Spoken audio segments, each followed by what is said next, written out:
Saudara masih membahas Perpu yang akan menggantikan Undang-Undang Cipta Kerja yang akan segera disahkan menjadi undang-undang. Terutama kita akan membahas soal iklim investasi yang berdampak besar pada kemajuan perekonomian di Indonesia, terutama di masa resesi di Indonesia maupun global. Kita bahas bersama Nindyo Pramono, Profesor Nindyo Pramono, Guru Besar Hukum Bisnis Universitas Gadjah Mada. Prof, tadi sebelum jeda saya sempat singgung soal apakah Perpu ini akan membawa iklim investasi yang lebih baik di tanah air atau justru memperlambat iklim investasi?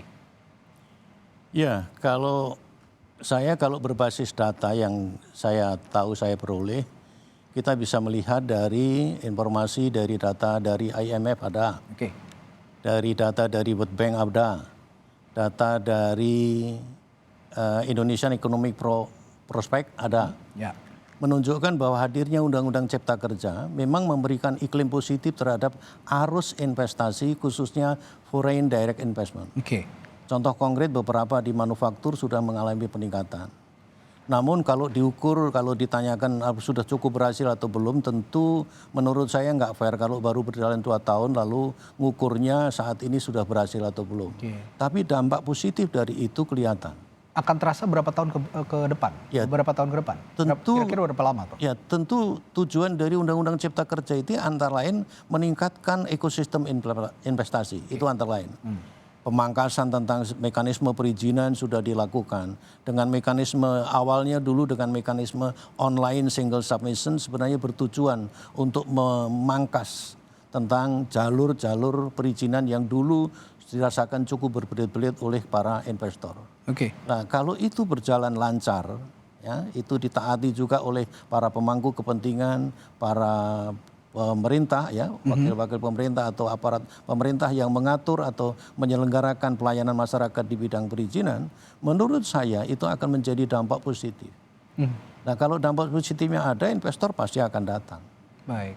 Ya. Kalau investor datang, saya tambahkan lagi, ya tentu akan menyerap tenaga kerja. Jadi kalau sekarang dipersoalkan bahwa dengan hadirnya investor belum tentu akan bisa menyerap tenaga kerja, menurut saya juga tidak sepenuhnya benar. Ya. Tapi banyak juga yang menganggap Perpu ini dari Undang-Undang Cipta Kerja yang akan segera disahkan menjadi undang-undang lebih menguntungkan pembawa modal atau investor baik itu asing maupun dalam negeri ketimbang para pekerja di dalam negeri. Apa sebenarnya yang belum publik pahami soal ini? Iya, kan menurut saya tidak comparable ya. Kalau kita bicara investor, hadirnya investor lebih menguntungkan pemilik modal dibanding tenaga kerja. Menurut saya justru tidak. Hadirnya investor, ambil contoh sekarang, investor masuk ke sini kemudian mengembangkan pabrik, pokoknya bidang manufaktur. Membutuhkan tenaga kerja pasti. Nggak usah jauh-jauh. Ya, yang namanya dulu dengan perusahaan yang kita kenal dengan PT Perorangan, yang di global kita kenal dengan startup, ya, itu kan kita tahu dulu kita tidak pernah mengenal Mas Adi yang namanya Gojek, ya, kita tidak mengenal namanya Bukalapak, Shopee dan seterusnya. Justru sekarang menggurita. Sekarang menggurita dan setiap masyarakat dulu yang nganggur saja dengan dia mendapatkan aplikasi Gojek dan seterusnya bisa melayani masyarakat. Bahkan masyarakat banyak yang memimpikan untuk bekerja. Betul. Dengan satu alat yang namanya smartphone, yang orang sekarang di rumah dan dibantu oleh teman-teman kita untuk membeli sesuatu kebutuhan dengan mekanisme itu. Apakah itu bukan tenaga kerja? Menurut saya itu tenaga kerja. Dan itu penyerapan yang menurut saya luar biasa. Yang dimulai dari perusahaan kecil waktu itu. Dan itu perusahaan kalau di luar negeri, perusahaan-perusahaan home industry juga. Ya, kemudian itu ditampung sekarang di dalam Undang-Undang Cipta Kerja lewat diaturnya PT Perorangan. Itu rombakan global menurut saya, ya, perubahan yang mendasar juga di Undang-Undang Perseroan Terbatas. Karena Undang-Undang Perseroan Terbatas itu prinsipnya menganut paham perjanjian pertama, yang kedua adalah yang namanya PT itu asosiasi modal dari sekian banyak orang. Sekarang ada kesempatan membentuk PT cukup 1 orang dengan persyaratan yang sangat sederhana. Modal ditentukan sendiri dan itu menampung untuk apa? UMKM. Di samping koperasi juga akan ditingkatkan. Artinya begini, Prof. Alih-alih membicarakan soal tenaga kerja yang mereka permasalahkan begitu ya, publik permasalahkan.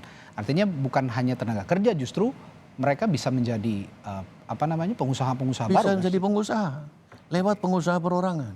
Nah, inilah yang diciptakan dari iklim investasi yang diatur oleh Betul. Perpu. Itu diberi kesempatan. Dan itu merujuknya di Undang-Undang Cipta Kerja tegas. Yang namanya PT Perorangan, yang itu berangkat dari UMKM, itu merujuknya juga kepada UMKM. Kepada Undang-Undang Usaha Menengah Kecil dan Menengah. Undang-Undang UMKM menjadi rujukannya. Di Undang-Undang UMKM, itu yang namanya usaha besar, tidak boleh nyaplok yang kecil. Dengan mekanisme kemitraan boleh.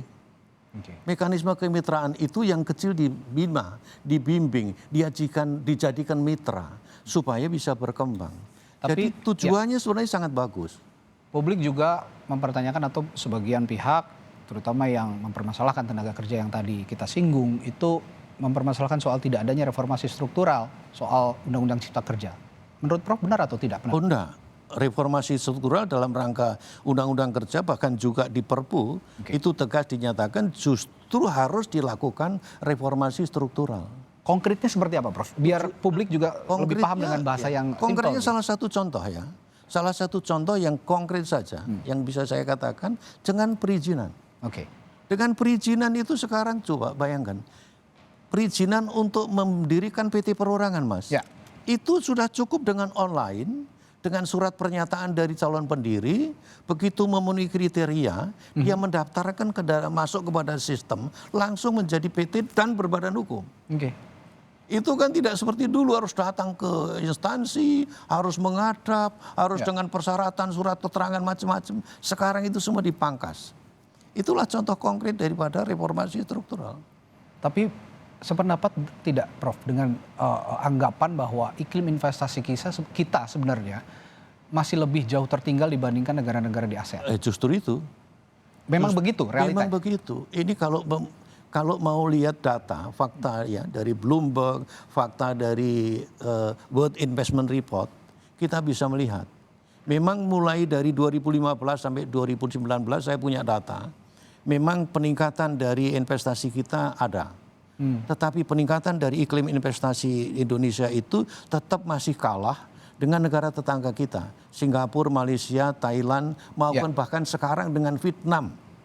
Yang dulu tahun 70-an Vietnam, Thailand itu belajar ke kita.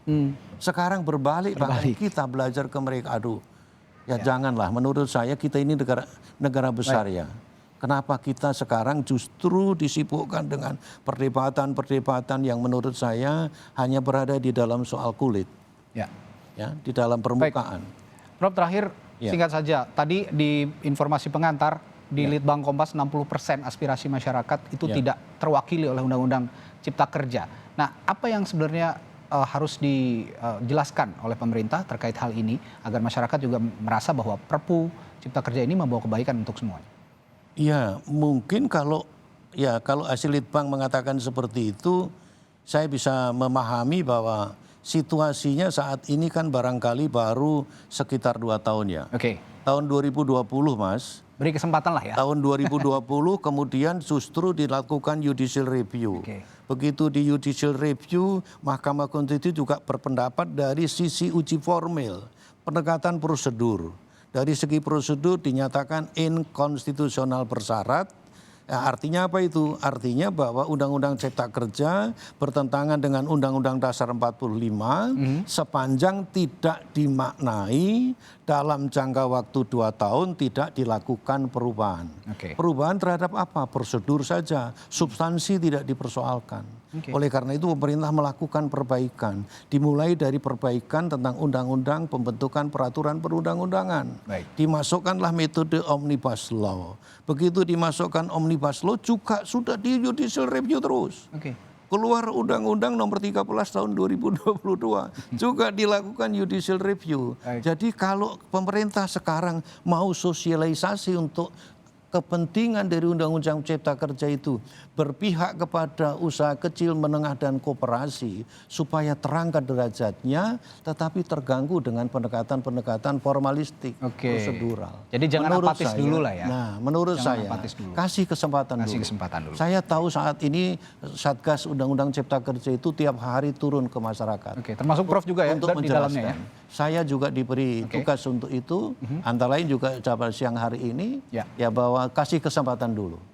Ya, ada prosedurnya kalau kita tidak bisa melihat kalau hasilnya, kita bisa mengevaluasi. Tapi tolong kasih kesempatan. Baik, kasih kesempatan untuk beberapa waktu ke depan untuk membuktikan bahwa Undang-Undang Cipta Kerja ini membawa manfaat yang banyak. Betul, ini sudah new normal. Ini sudah mulai new normal, sudah mulai baik. Ya, pemerintah sudah mulai bisa lebih banyak berinteraksi dengan masyarakat. Baiknya kita akan mendengar dulu apa saja sosialisasi selain yang kita gaungkan siang hari ini, Prof, di Kompas TV, di Kompas Siang khususnya.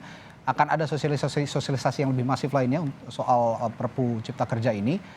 Dan kita akan nantikan nanti kerja cepat dari pemerintah untuk memperbaiki iklim investasi di Indonesia maupun juga secara global perekonomian di dalam negeri. Baik, iya. Saya kira bisa menghadapi resesi global. Bisa dilihat nanti setiap saat informasi pasti akan muncul. Baik, terima kasih Profesor Nindyo Pramono, Guru Besar Bisnis Universitas Gadjah Mada telah berbagi informasi dan insight-nya di Kompas siang hari ini. Terima kasih, Prof. Sama-sama, Mas Adi.